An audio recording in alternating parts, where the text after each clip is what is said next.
बिस्मिल्लाहिर्रहमानिर्रहीम अस्सलामु अलैकुम वरहमतुल्लाहि वबरकातुहू। वेलकम माई यूट्यूब चैनल हाफिज़ शफीक।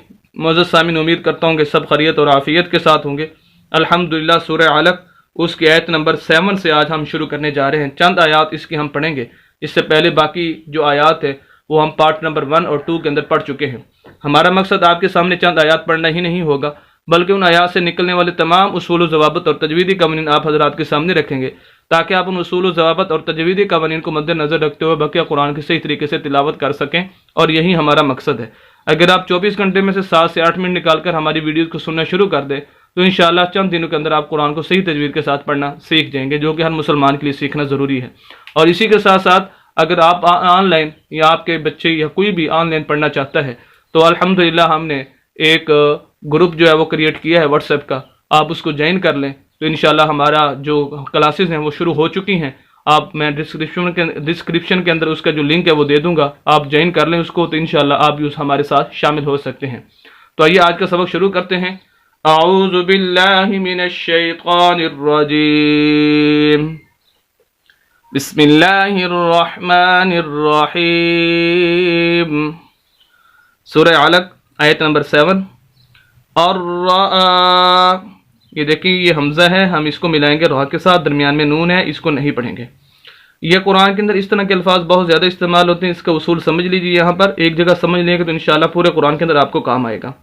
उसूल ये है कि अगर एक लफ्ज़ साकिन है, जैसे ये नून है, ये साकिन है, और साकिन से अगला लफ्ज़ मुशद्दद है, शद वाला है, जैसे ये रा है, मुशद्दद है, तो पहले साकिन और बाद में मुशद्दद।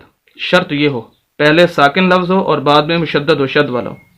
साकिन लफ्ज़ को छोड़ देते हैं, मुशद्दद लफ्ज़ को पढ़ते हैं। ये उसूल ज़हन में रख लें, इंशाल्लाह पूरे कुरान के अंदर काम आएगा। अब हम इस हमज़ा को, इसको अलिफ नहीं कहना बल्कि हमज़ा है।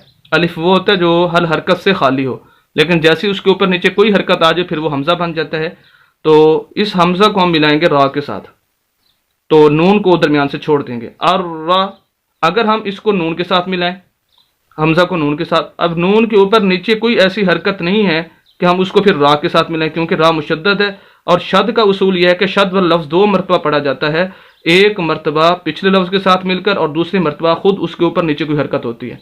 ऐसे समझ लीजिए कि साकिन और मुशद्दद का जब आपस में तकाबुल हो, मुकाबला हो, तो ये शद वाला जो लफ्ज़ होता है ये जीत जाता है और ये बेचारा रह जाता है, हार जाता है। ऐसे समझ लीजिए, बतौर समझाने की ये बता रहा हूँ सिर्फ। तो अब हम इसको मिलाएंगे हमज़ा को रा के साथ। और रा और शद का एक उसूल तो ये बता दीजिए कि शद जिसके ऊपर शद आ जाए वो 2 दफ़ा पढ़ा जाता है। दूसरा उसूल ये है कि शद वाले लफ्ज़ को सख्त करके हल्की सी आवाज़ को रोक कर और ज़ोर देकर आवाज़ को ये लफ्ज़ के ऊपर पढ़ना होता है। और रा आहुस, हमजा खड़ी ज़बर आ, खड़ी ज़बर खड़ी ज़ेर उल्टा पेश, 3 हरकतें होती हैं। जिस लफ्ज़ के ऊपर नीचे आ जाए उस लफ्ज़ को लंबा करके पढ़ते हैं। और हुस, हा को सीन के साथ, हुस्तगना,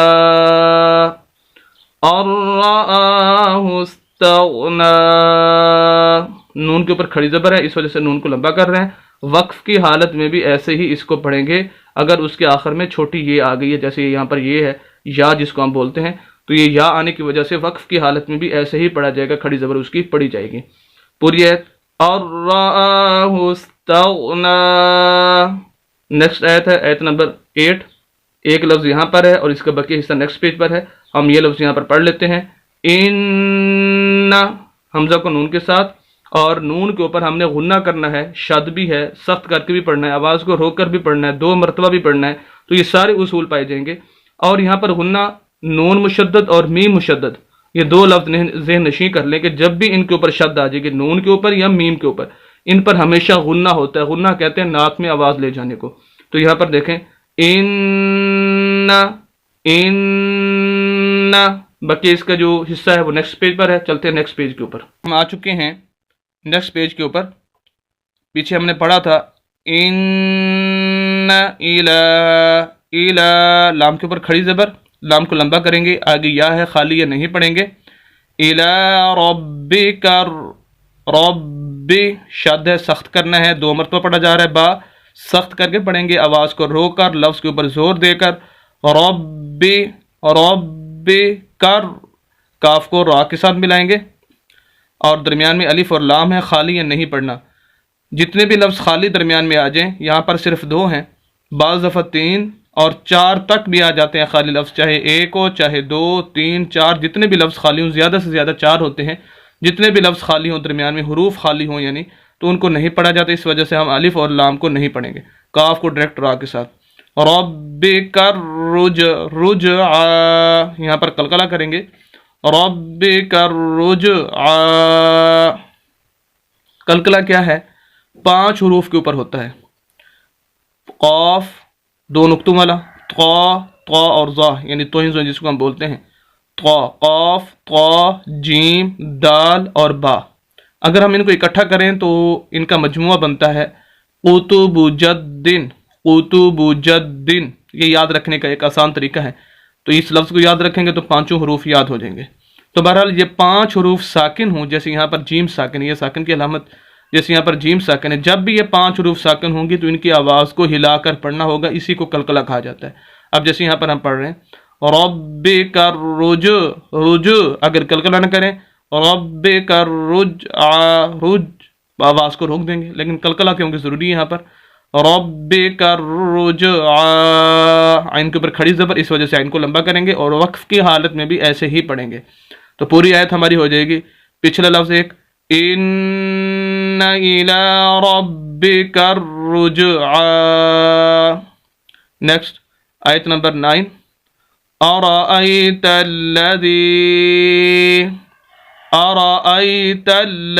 शद लाम के ऊपर इस वजह से सख्त कर रहे हैं, तल्लज़ी तल्लज़ी, ज़ाल ज़ेर याज़ी, ज़बर ज़ेर पेश वाले लफ्ज़ को लंबा नहीं किया जाता, लेकिन यहाँ पर इस वजह से लंबा कर रहे हैं कि इसके आगे या मद्दा है। उसूल ज़हन नशी कर लें, अलिफ मद्दा, वाव मद्दा और या मद्दा 3 हरूफ होते हैं। पूरी डिटेल यहाँ पर नहीं बताऊँगा, सिर्फ या मद्दा के बारे में बताऊँगा। ऐसी या मद्दा, ऐसी या साकिन, ये देखिए या और इसके ऊपर ये साकिन की अलामत, ऐसी या साकिन जिसके पिछले लफ्ज़ के नीचे ज़ेर हो, या मद्दा कहलाएगी।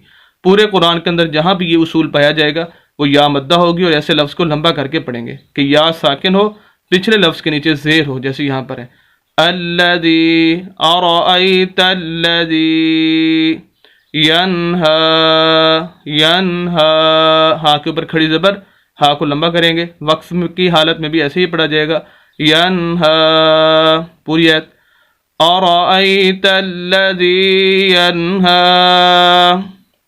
आयत नंबर 10, अबदन इदा अबदन इदा, बा के ऊपर कलकला, जैसे हमने ऊपर बताया जीम के ऊपर कलकला, इस तरह बा के ऊपर भी, क्योंकि 5 हरूफ में से काफ, ता, जीम, दाल और बा भी है।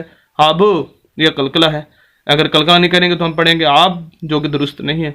अबदन इदा, यहाँ पर तनवीन यानी 2 ज़बर 2 ज़ोर 2 ज़ेर 2 पेश, जिस लफ्ज़ के ऊपर नीचे आ जाए वहाँ पर भी गुन्ना होता है, लेकिन यहाँ पर गुन्ना नहीं होगा। वजह यह है कि इससे अगला लफ्ज़ जो है वो हमज़ा है और हरूफ हल्की में से, और ये उसूल ज़हन नशी कर लें कि जब हरूफ हल्की में से कोई लफ्ज़ आगे आ जाए तो फिर वहाँ पर गुन्ना नहीं होता। हरूफ हल्की हमज़ा, हा, आइन, हा, गैन, खा। तो बहरहाल अबदन इदा सल्ला, सल्ला, लाम के ऊपर खड़ी ज़बर और शद है, लाम को लंबा भी करेंगे, सख्त भी करेंगे, सल्ला, वक्फ की हालत में भी ऐसा ही पढ़ा जाएगा। तो अल्हम्दुलिल्लाह हमने ये चंद आयात आपके सामने पढ़ी हैं। उम्मीद करता हूँ कि आप इनको बखूबी समझ चुके होंगे। मज़ीद इस्लामी वीडियोस के लिए और कुरान को सही तजवीज़ के साथ पढ़ने के लिए हमारे यूट्यूब चैनल हाफ़िज़ शफ़ीक को ज़रूर सब्सक्राइब कीजिए। सदक़े जारिया समझकर हमारी वीडियोस को शेयर भी कीजिए। मिलते हैं नेक्स्ट वीडियो के अंदर कल इंशाअल्लाह। इजाज़त दें, अल्लाह हाफ़िज़।